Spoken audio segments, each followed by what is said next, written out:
जहाँ एक तरफ मौजूदा हुकूमत के बारे में कई किस्म की खबरें सुनने को मिल रही हैं, वही दूसरी तरफ पीपल्स डेमोक्रेटिक पार्टी अपने आप को दिन ब दिन मजबूत करते हुए नज़र आ रही है। विभिन्न जगहों से हमने आपको पहले भी दिखाया है कि पीपल्स डेमोक्रेटिक पार्टी में कई नए और माने हुए चेहरे शामिल हुए और आज जम्मू में एक ऐसा ही अवसर पीडीपी के हेड ऑफिस में जो है वो देखने को मिला, जहाँ पर जम्मू के कुछ नए चेहरे जो है वो आज देखने को जो है यहाँ पीडीपी को जो है वो ज्वाइन करेंगे। और साथ ही साथ यहाँ पर बात खास ये होगी कि यहाँ पर पीडीपी के वाइस प्रेसिडेंट सरताज मदनी साहब भी जो है वो मौजूद रहेंगे। सर, आज आपने जो है वो पीडीपी ज्वाइन की है और सबसे पहले तो आपको हम शुभकामनाएं देते हैं कि आपका सफ़र अच्छा रहे। पीडीपी को क्यों चुना आपने, हालांकि वो तो सत्ता में नहीं है? देखिए, ऐसा है कि बात सत्ता की नहीं थी। बात ये थी कि हमारी जम्मू एंड कश्मीर के लिए कौन सी पार्टी ने अच्छा काम किया। आप पीछे नज़र डालिए, आज आप छोड़ दीजिए, जब से ये 370 धारा 370 टूटा हुआ है उसके बाद की बात नहीं करूँगा। पहले भी आप देखिए, इस पार्टी ने हमेशा जम्मू कश्मीर के लोगों की बात की है, जम्मू कश्मीर के लोगों की हक की बात की है और जम्मू कश्मीर की खुशहाली की ही बात की है। हमारा ये विज़न नहीं था, हमारा ये मिशन नहीं था कि हम एक ऐसी पार्टी में जाएं, यहाँ पहले ही माहौल बना हुआ है, मैं उस पार्टी को जाके ज्वाइन करता हूँ, वहाँ जाके क्या करूँगा, वहाँ जाके मलाई खाता हूँ। मुझे कोई भी इस तरीके की ज़रूरत नहीं थी।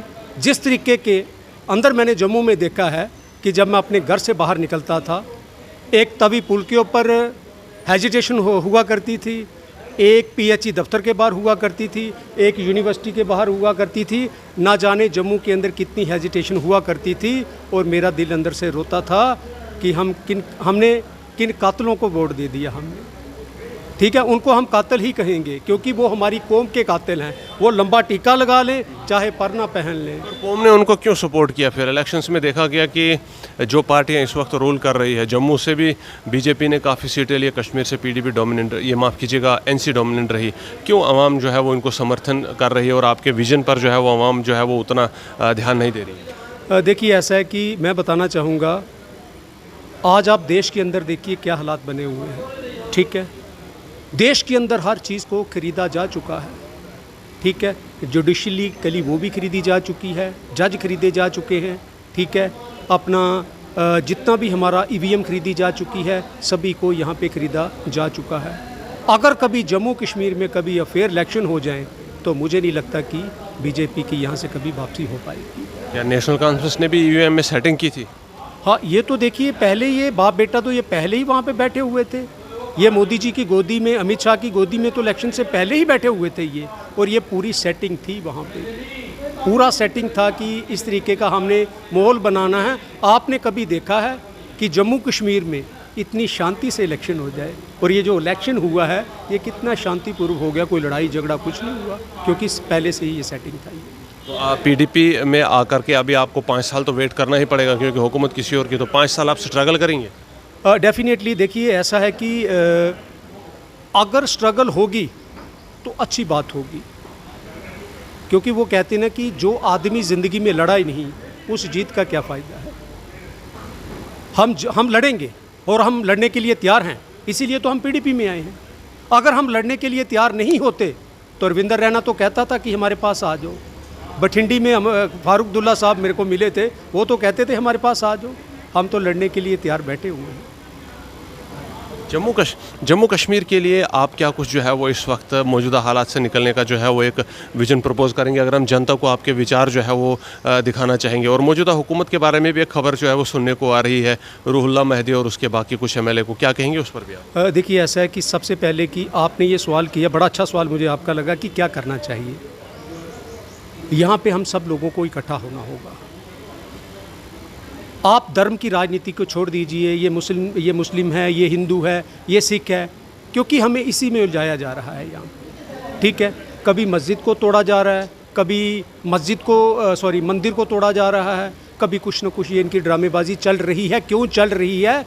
क्योंकि हम लोगों का ध्यान भटका रहे। हम लोगों को क्यों गरीब कर दिया? इसलिए तो किया हुआ है। जो गरीब होगा वो कभी आवाज़ नहीं उठाएगा। वो कभी सुना किसी गरीब ने औजार उठाने के लिए? उसने कहा कि महंगाई इतनी कर दीजिए आप कि ये भूख के चक्कर ही मर जाए, ये रोज़ी रोटी के ही चक्कर में ये मर जाए लोग। इसीलिए सरकार ने हमारे घर के बाहर प्रॉपर्टी टैक्स लगा दिया गया। ठीक है, हमारे घर के अंदर आके स्मार्ट मीटर लगा दिए गए। और ना जाने सरकार हमारे जम्मू के लिए पता नहीं और क्या सोच रही है। जो भी एक्सपेरिमेंट होता है वो जम्मू से ही शुरुआत की जाती है, बाद में बाकी स्टेटों में किया जाता है। क्या जम्मू के लोगों ने आज तक, अगर मैं जम्मू के लोगों की बात करूं, मैं बात तो जम्मू कश्मीर के ही लोगों को करूंगा, लेकिन अगर मैं डोगरा समाज की बात करता हूं, जम्मू की बात करता हूं, तो आज भी 29 नालायक लोग उनको दिए हुए हैं हमने। 29 नालायक लोग उनको MLAs दिए हुए हैं। अगर मैं जुगल किशोर की बात करूं, वो तो कभी सरकारी कोठी से बाहर ही नहीं आता।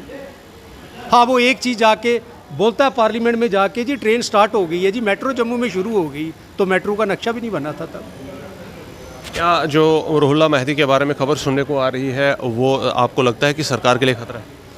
हाँ, देखिए ऐसा है कि ये कुछ पॉलिटिकल स्टंट हो सकते हैं, तो इसके बारे में मैं भी कुछ खुल के नहीं बोलना चाहता हूँ, क्योंकि कुछ बातें हमें वक्त पे छोड़ देनी चाहिए और वक्त अच्छा फैसला करता है। बात करने के लिए बहुत शुक्रिया। फ़िलहाल आपको बता दें हम PDP ज्वाइन की है और आज यहाँ पर वाइस प्रेसिडेंट PDP जो है वो सरताज मदनी साहब जो है वो खुद पहुँचे हुए थे और एक बहुत बड़ी तकरीब यहाँ जो है वो आयोजित की गई। मैं फिर से अपने मुद्दे पर आता हूँ। PDP दिन ब दिन अपने आप को मजबूत कर रही है और ऐसे हालात में जब उभरना मुश्किल हो, PDP मैदानों में जो है वो डट कर मुकाबला करती हुई देखी गई हो और एक बार फिर से यहाँ पर PDP के हेड ऑफिस जम्मू में कुछ ऐसा ही माहौल देखने को मिला।